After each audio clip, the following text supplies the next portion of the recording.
I wanted to take. I got this as a tattoo art. I didn't really bad unit. It's got some toey 12 lots.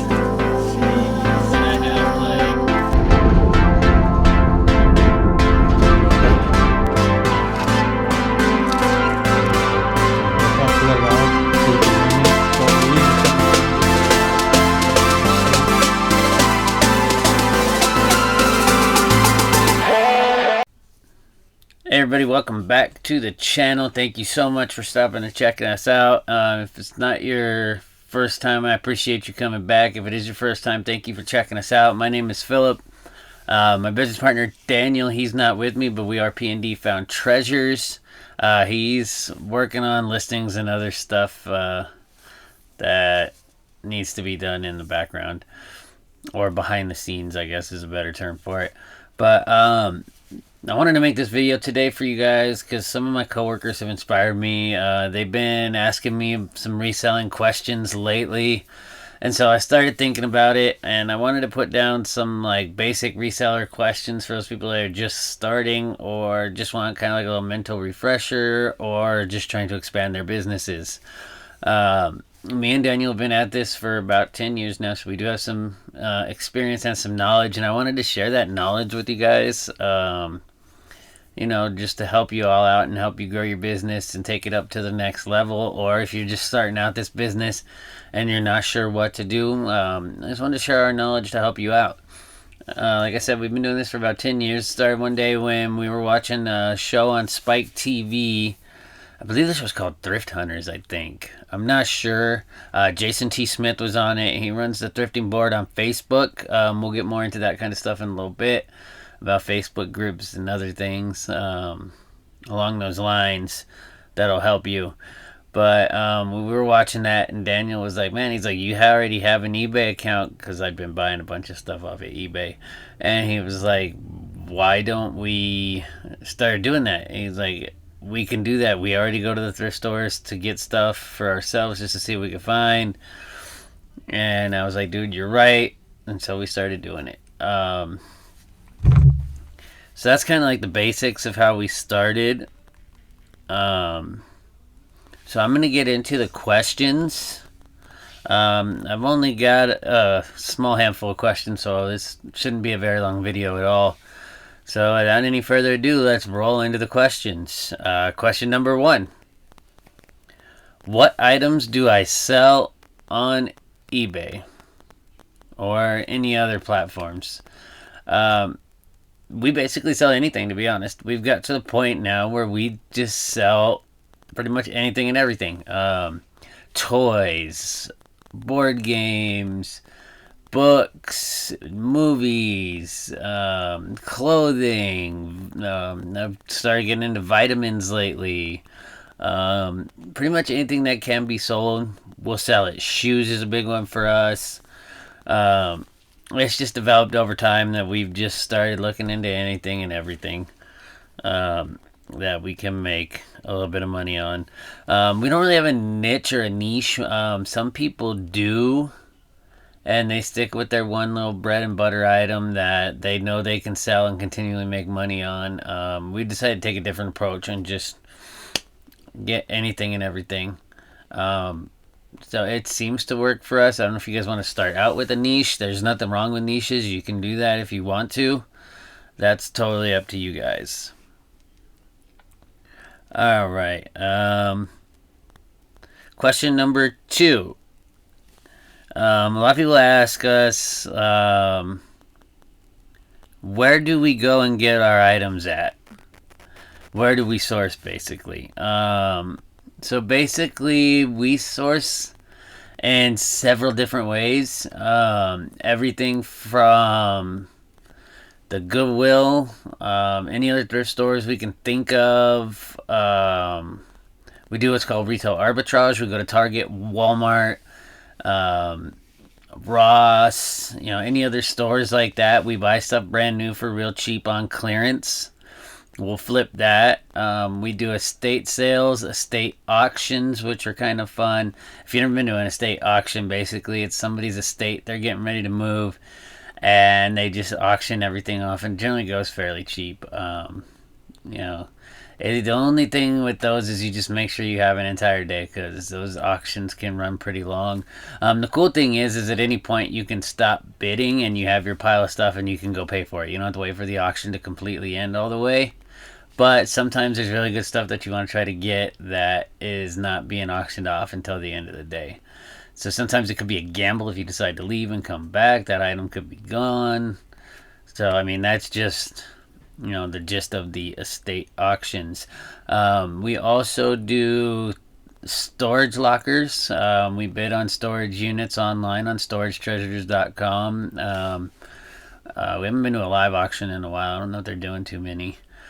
We also do some online sourcing as well. I've bought a lot of stuff off of a website called highbid.com. It's basically like online estate sales. It can get a little bit pricey because you got to remember you're factoring in that the cost of shipping to get the item to you as well as the cost of the item.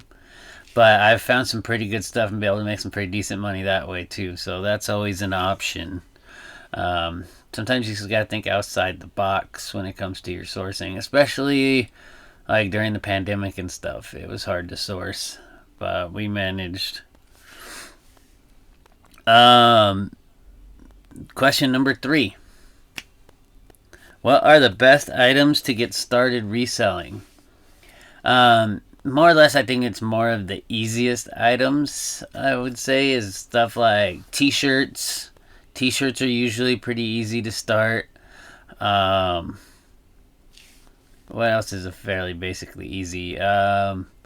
DVDs are pretty easy to start with. Coffee mugs are pretty easy. If you're going to do a coffee mug, we do have a video about what to look for coffee mugs. I'll have to redo it and do another video on it. Starbucks mugs are decent. Although the market's become saturated with Starbucks mugs, and a lot of these thrift stores know that they're worth money, so they started jacking the prices up on them. So it's made it harder just to sell Starbucks mugs. But Death Wish Coffee, check out their mugs. They sell for a decent amount. And there's still a few rare Starbucks mugs that will sell for a decent amount of money. I'm trying to think what else. Toys. If you want to get into basic toys, it's fairly easy. I think those are probably your easiest things. I would recommend the t-shirts, because those you can get for about $2 a pop at a Goodwill now. At least one of our Goodwills lowered them. Now they were up as high as like $4, but you can get them right around $2 to $4 at that range, and they're easy to photograph, easy to measure, easy to list, and you can generally sell them right around $15 a piece on average.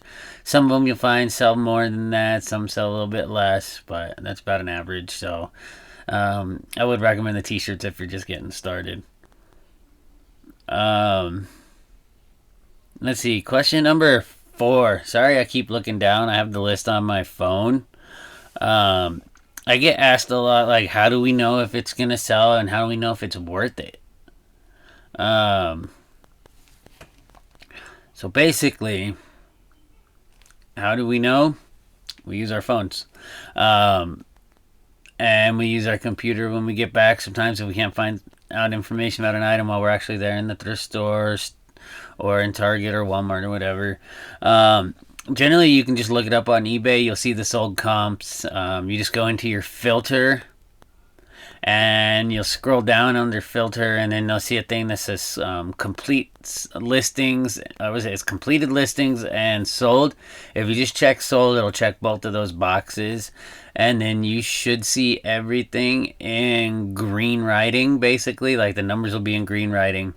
That'll be what the item itself actually sold for, and it'll also show you the last date that it's sold, and it's also going to show you if it was a auction, buy it now. You'll be able to see how many bids it had. If there's a line through the number, you're not going to know the exact price that it sold for, but that means that they took a best offer on it, basically. And that's how we know. Like we just Google it or eBay it, and we know. That way we know if the item is selling quickly. If not, I'm sitting on it, which is going to lead into question number 5. How long do I let my items stay listed? Now, once we've done that whole process where we've looked it up, we've seen what the comps are, what the profits are, and we've listed the item, now we can kind of base it on what's our profit margin. So for instance, I have a travel golf bag I paid $25 for about a month ago. I have it listed right at $300. So with that much profit, I don't mind letting it sit for a couple months. It's not that big of a deal to me. Also, do you have the storage to let it sit for that long? If you don't have the storage and you're just trying to do quick flips, then generally you're not going to want your item to sit on eBay for 2 or 3 months. You're going to want it to sit there for only 2 or 3 weeks, flip it, get it out. Luckily, we've been pretty fortunate that my parents are allowing us to use one of their rooms for all our storage stuff. So I do have quite a few items that personally we've let sit on eBay for probably a little bit too long. A little trick though is if you do have an item that is sitting there for too long, or you feel it is too long, in the listing, just end it. That way it's not listed anymore, and then relist it so it looks like a fresh, brand new listing. By doing that, it doesn't look like to your customers that your item's been sitting there forever. It looks like it's been listed brand new and that it is a new listing, and it'll encourage sales a little bit more. Question number 6, as I'm holding up my phone. This is the one that my coworker asked me the other morning. That made me think about doing this video for you guys. So, what type of listings do I use when I list on eBay? And his actual question was, he asked me, when I list something on eBay, do I do it as a buy it now, or do I do it as a auction listing? And will it buy it now, get it sold faster, or does an auction keep it stuck on eBay longer? The honest answer to that is it's based on the item itself. Right now, I'll be honest with you, with P&D Found Treasures, 90% of our listings are buy it nows with a best offer. That tends to work best for us with the items that we do buy. If we're going to do a lot of something, I will go ahead and do an auction most likely, just to get a bunch of that item out. Just lot it up, auction it off. Sometimes we do lot them up and we do a best offer, but again, like I said, it depends on the item for us, and again, it also depends on the comps as well. If there's a situation where we get an item, we're not 100% sure what the comps are, or if we just don't know what we can get for it, we'll go ahead and just throw it at auction, let it go, and see where it goes. We've done that in the past, and it's worked out in our favor pretty well. But again, I base it on the item itself. Now, as far as the auctions keeping it up on eBay a little bit longer, yeah, that could happen. I mean, it's going to be a minimum of 7 days if you do an auction, I think. I don't know if they still have the 5 day. They might. I don't really mess with auctions too much. I'm pretty sure it's 7. I'm going to say it's a minimum of 5 to 7 days that it's on there, and a maximum of 10 to 12 days, basically, with an auction. And that's if you get a bid on it. Buy it now, it could be on there anywhere from 5 minutes to 5 years. It just depends on the item and how long it takes for it to sell with the buy it now. The cool thing is now with the best offers that you can, or the offers you can send out to people now, it helps them sell a little bit faster. So, they're doing things to improve it to help us get them sold a little bit faster. But again, if I was you guys, I'd base it off of the item itself. Just follow up with your comps, that sort of thing, and you'll be set that way. Let's see. Question number 7. How often do we source? I would say we source pretty much. We try to do it every day if possible. Most of the time, it's only 2 to 3 times a week.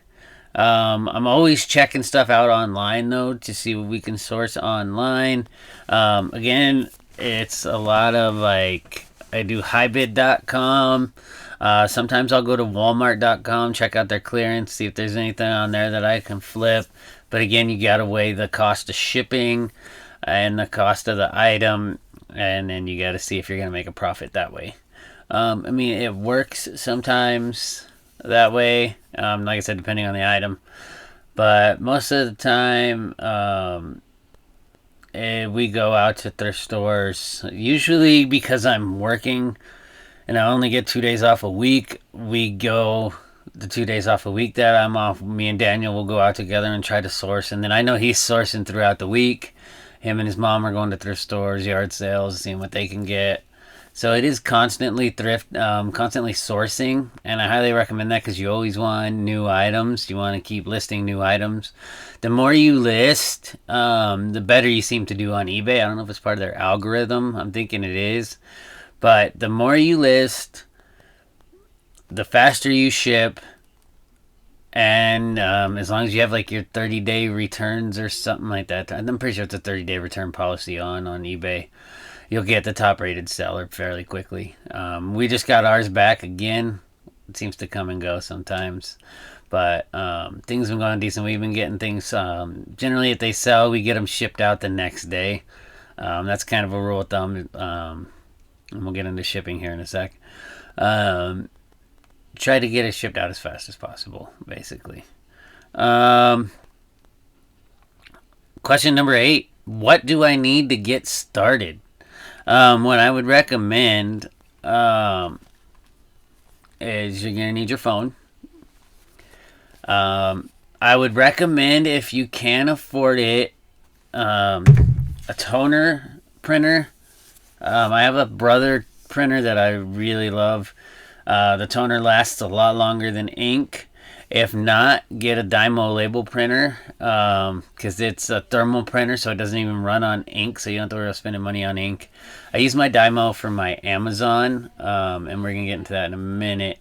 But basically, you just need your phone, a printer. We use a desktop computer for other things related to the business, such as like organizing everything, keeping track of sales. I use it a lot for doing my listings on Amazon. I'm gonna get into that in a minute too. And you need items, and then you're gonna need one thing that I really highly recommend is a postal scale. The postal scale is actually, it's going to help you out with your shipping. It's going to make sure that your weight is where it needs to be. It's going to make sure it's perfect. That way you're charging your customers the right amount. And then when you go and you purchase your label, it's the right amount. That way the post office doesn't try to say that you didn't pay enough and they hold it postage due, and then your customer has to pay on the back end and you look really bad. That just happened to me the other day. Luckily, she was pretty understanding and I refunded her what she had to pay. But it's nice to try to avoid those things. It looks good for you and it looks good to your customers. And then you just need your shipping supplies. You need empty boxes. We use a lot of bubble wrap. We use a lot of little bubble pillows. Basically, what we do is we recycle whatever we get from Amazon and we just reuse it. I order rolls of bubble wrap every now and again, tissue paper for shoes and clothes. Poly bags are really good for clothes. It's the cheapest way to go. So if you're going to do t-shirts, I recommend get yourself a bunch of poly bags and you'll be set that way. Another question that we get asked, question number 9, what selling platforms do we use? So we use Poshmark. We used OfferUp for a little bit. eBay, Amazon, Mercari, Facebook Marketplace for like a bigger item. I think that's it for right now. We don't use Craigslist anymore. I just got really into Amazon, the ungating process. It's a little bit of a process. I'll do a video in the near future about the ungating process and how to get ungated. But those are the platforms that we sell on. We tried to diversify it to kind of spread it out, increase our chances of selling, not sailing. And then it's also nice to have several different streams of revenue coming in. So that always helps the business. Let me see. That might be it for questions. I'm trying to think of any other advice I could give you guys as well. Actually, I do have one more question. I'm going to end it with this. This is going to be the last question is, how do we know about the items that we sell? How do we know if it's worth flipping? This is question number 10. The perfect 10. But how do we know if it's going to be worth it? How do we learn about these items? Like, how do we come to know, like I said earlier in the video, we know a little bit about everything instead of everything about a little bit. I love that saying. I think it's perfect for the reselling world. Over the last 10 years, we have educated ourselves quite a bit. As I referred to earlier, Facebook groups. I'm on 2 different Facebook groups. The Reseller Society, which is a really good group. A lot of really good, knowledgeable people on there. And the Thrifting Board, which is the one I was telling you about earlier with Jason T. Smith. These forums are amazing. They're a really, really good resource to have. Like I said, knowledgeable people. You'll see the stuff that they find at thrift stores and yard sales and stuff. They post pictures of them on there all the time so you can see and get an idea of what to look for. If you have any questions, just throw it out there to them. Somebody there will answer. They always do. They're really good. They're very encouraging as well. So it's always, always awesome to have those tools. So I recommend checking out some Facebook groups. Use your other social media platforms. Twitter's got a really great group. The Reseller Hub. Amazing group. Again, everybody is very friendly. They're very motivating towards each other. We're all very positive. Check that out. And you'll be able to find other resellers on Twitter. And again, everybody posts pictures. You can see what they're selling. Same thing on Instagram. There's a lot of really great groups on Instagram. Well, not groups, but a lot of great people on Instagram that you can follow. They're going to be posting bolos and stuff. We all try to post bolos. I'm really bad about it. But every once in a while, I start throwing up bolos on the P&D Found Treasures Instagram. Same thing on our Twitter page. I try, but I don't always succeed. Another thing that we do, and if you're watching this video, you're already on that website, is YouTube. YouTube, there's a lot of great resellers on YouTube. Check out Part-Time Picker. He's really good. The Homeschooling Picker, she's awesome. I've been learning a lot about pots and pans and blankets and stuff watching her videos and appliances. I'm trying to think. There's a few more. I'll have to list some names down below. But just check out other resellers on YouTube. There's a lot of people making these videos. You can do that. You can educate yourself. When I first started, I was unemployed at the time, so I had all the time in the world to sit at home watching all these reselling YouTube videos. And then I would get excited and I'd be like, I need to go to the thrift store. I need to go see if I can find some of these brands that they're talking about. That's a good way to go with clothing too. You learn a lot about clothing brands that way. Let's see. Just generally Google items. If you're not sure, Google items. There's a website called WorthPoint. I haven't quite signed up for it yet because it's a monetary website, but WorthPoint I heard is pretty good. They tell you the exact price of it. Well, not the exact price, but the price it was when it last sold on like a lot of rare items. Again, I use eBay too. eBay is another good tool to learn about items. Just educate yourself. I think that's going to do it. Just any other advice I can give you is just go out there and do it. Thank you guys for checking this out.